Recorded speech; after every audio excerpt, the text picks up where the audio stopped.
All right, what's going on? Okay, so I've just been swamped with all kinds of stuff that I have to remember to do, try and do. Like, it's crazy. I mean, if you guys could see my schedule, it's nuts.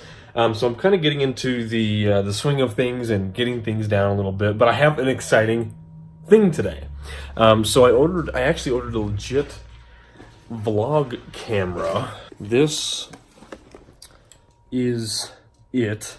It is the Canon PowerShot G7x Mark II.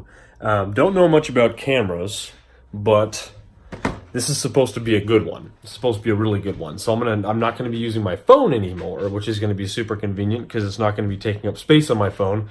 I'm actually gonna be doing an unboxing video today. Thought it'd be a cool video to do where I record the unboxing and show you guys what's inside, because I mean, maybe you're looking to get this camera yourself. Oh, that's cool. Oh, that's really cool. It has a forward-facing screen, it looks like, that pops up on the top. I don't know if you guys can see that. I don't know if that picture is accurate or not, but it looks as if it has a forward-facing screen. Otherwise, I have a whole bunch of stuff to talk about, update you guys on. I will get to that later in this video, but first and foremost, we are going to get this camera unboxed.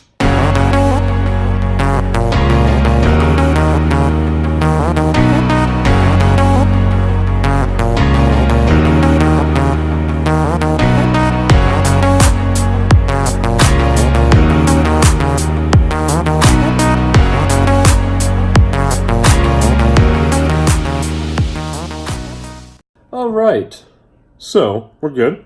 You can see the camera here. Bear with the angle. Like I didn't bring a tripod in. I do have a tripod for my phone, but unfortunately I forgot it, and everything has been so hectic. I've been trying to remember all kinds of things as of lately. So the quality and the overall craftsmanship that goes into video angles and video editing and all of that, it's gonna get better, I promise. Anyway, we're going to jump into the unboxing of this thing. It's upside down. Very excited about this. Let's get this camera unboxed. I've had this camera now it came in on, what, Wednesday? It's been sitting there and just like softly whispering my name. Like, Dustin, open me. But I'm like, hey, you have to wait. We have to film this because this is a cool experience. I can't open you yet. And I'm not one to hold off on opening new things. Every time I get a package, it's like Christmas, so it's been a struggle for me too. But anyway, let's get into this box here. All right, open it up.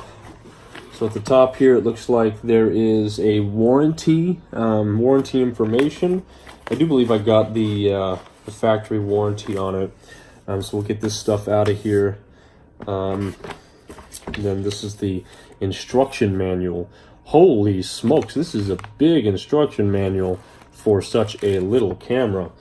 Set that off to the side here.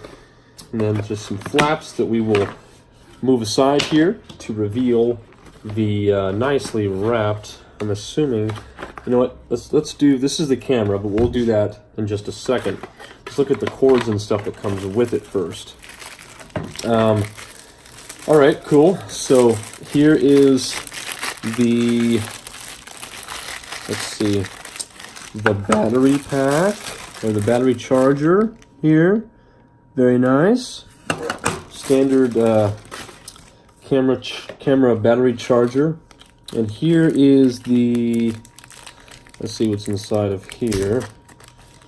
And this is just the strap, it looks like, so I can make sure that I do not drop this, because this thing cost about, I think it was $650, so it wasn't cheap. But I figure, you know what, I'm doing this YouTube channel, I better go all in. I better make sure that I have good quality, and this camera is the best vlog camera out there according to the internet. So here's the battery. Just unbox the battery. We'll set that on top there. And then let's get to the actual camera. This is the exciting part. It comes in a little tray. Kind of a cool little tray. All right. Here we go, baby. Look at this thing. Oh my goodness. Let's get out of here. It's so exciting. It's so cool. It's so sleek. Look at the back. Oh man. Does this come?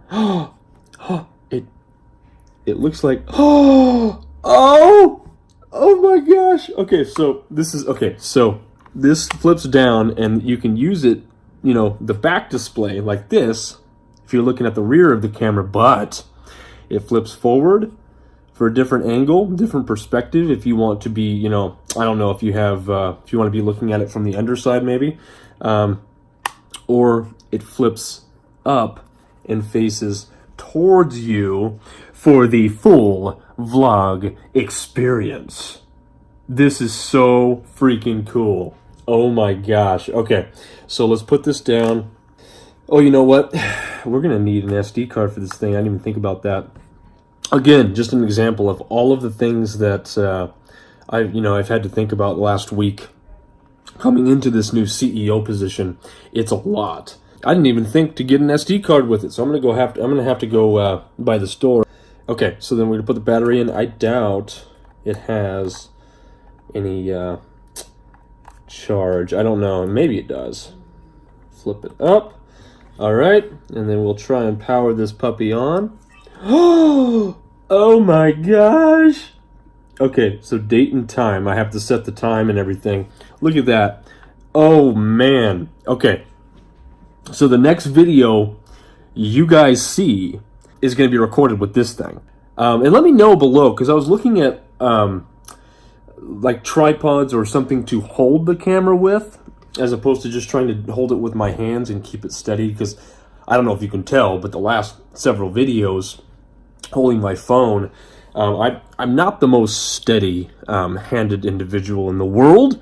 So I'm thinking if there's something that can make it easier, if I could hold it out in front of me like this by something, and I just, you know, take it with me, and something that would just like maybe a stick.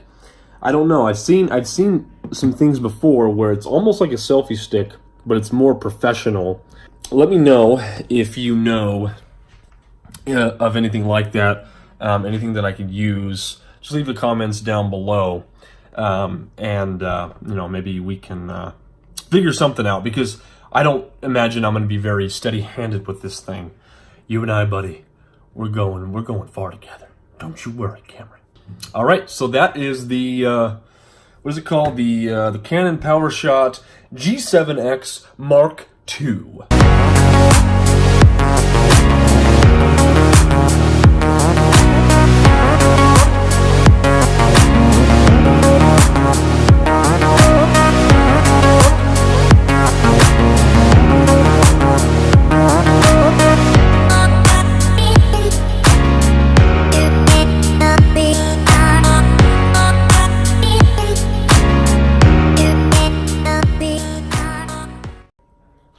All right, so as I mentioned, got my Starbucks here, but as I mentioned, there's a couple things that I wanted to kind of go into with you guys. First of all, just one of the I guess one of the biggest things that I've been dealing with the last couple days anyway, has been this package that came in from this very well-known company. It's a very well-known tech company here locally.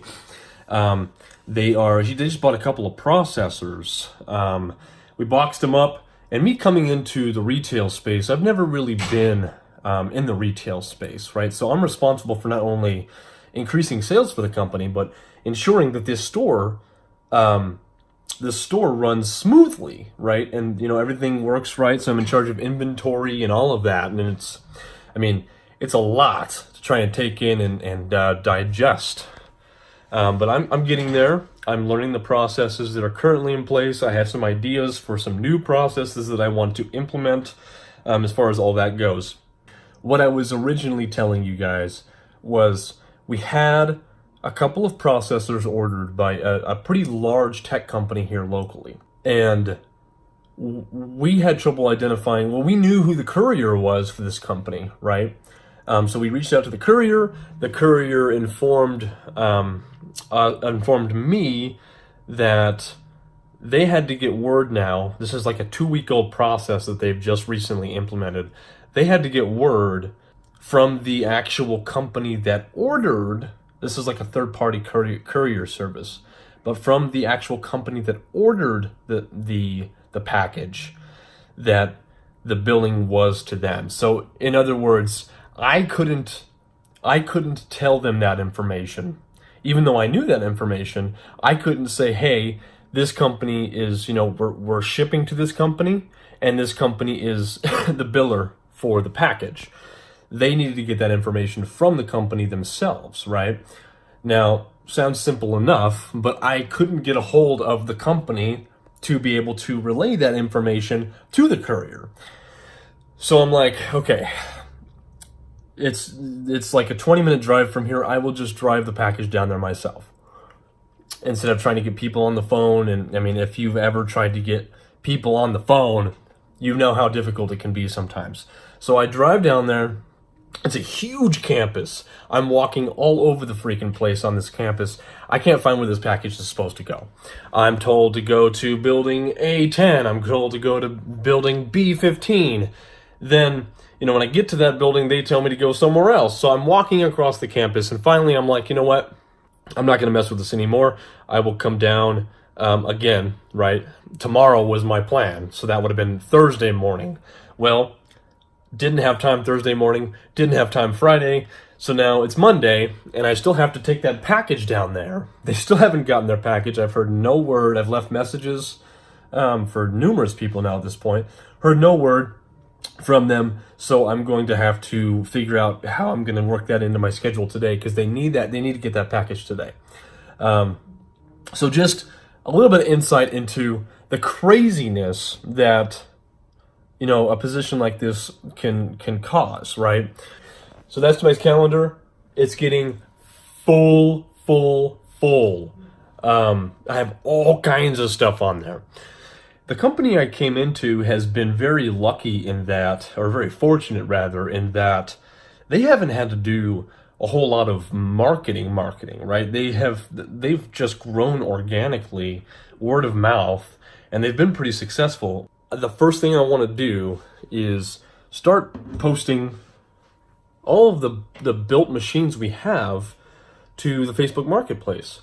I think that's objective one, right? Because it's just a no-brainer. Like these things, it's extremely targeted marketing, right? If they find the listing, that means they're looking for the listing. If they're looking for the listing, that means they're interested already, right? So it's the most targeted marketing you can possibly have. And the infrastructure is already built with Facebook. So I was thinking, let's do that, right? My goal is to have at least 50 concurrent Facebook Marketplace postings at any one time, right? So whether they're duplicates or not, like I want to have 50 postings at any one time. And my thought is that this is going to increase sales. This is my projection, my estimation. We'll do it, and I will be completely transparent with you guys and tell you whether I was right or not. That's going to be part of the fun of this, is I will get to make projections and see if they're correct or not, right? But my projection is that just doing this alone is going to increase sales $5,000 to $10,000 monthly. That's my thought. That's my guess, right? So I would say anything over $5,000 up to $10,000, I will be confident and very happy that I was correct. So I think that is where we're going to start for B2C. For those who don't know, there are two different types of sales, right? You have B2C sales and you have B2B sales. B2C sales is B to consumer, or business to consumer, and B2B sales is business to business, right?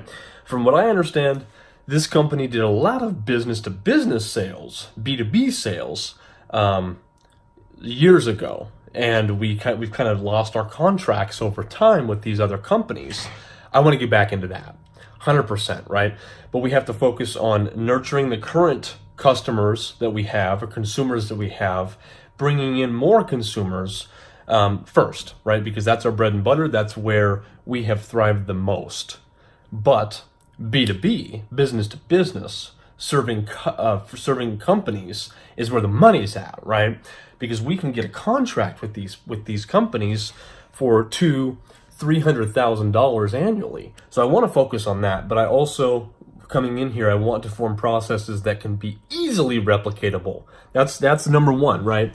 Easily replicatable processes, easily, right? So I can set something in motion, step away, and somebody else can do it, right? So that's the idea, is I want to set up processes that can be managed by other people, and that should be the intent with every process you implement in business, right?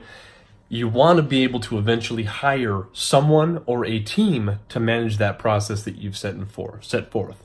So that's the idea. I'm going to get a social media automation tool. There's many out there. I haven't decided on any one yet, but I think that I'm honing in on a couple of them. So just setting up processes and systems to where it goes more to an automatic process as opposed to a manual process.